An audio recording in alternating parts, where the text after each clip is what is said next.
স্বামী বিবেকানন্দের ছেলেবেলার একটি হৃদয় ছোঁয়া এবং শিক্ষামূলক গল্প আজ আমি আপনাদেরকে শোনাব।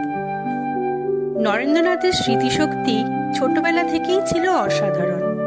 একবার স্কুলের শিক্ষক একটি দীর্ঘ কবিতা পড়তে দিলেন আর বললেন, এই কবিতাটা সবাইকে মুখস্থ করে আনতে হবে কালকের মধ্যে।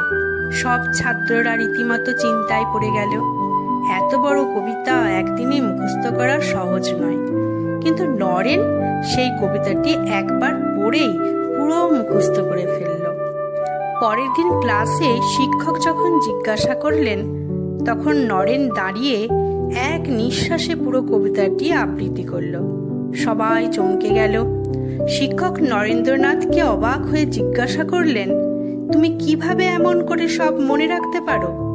নরেন একটু মুচকি হেসে বলল, মন দিয়ে পড়লে আর মনে রাখতে কষ্ট হয় না স্যার। এর থেকে নরেন্দ্রনাথ এটাই বোঝাতে চাইল যে মনোযোগ ও আগ্রহ থাকলে সব কিছুই শেখা সহজ হয়, আর স্মৃতিশক্তি তখনই কাজ করে যখন মন থাকে একাগ্র। এই ভিডিওটি আপনাদের ভালো লাগলে অবশ্যই আমার চ্যানেলটি সাবস্ক্রাইব করবেন। ধন্যবাদ।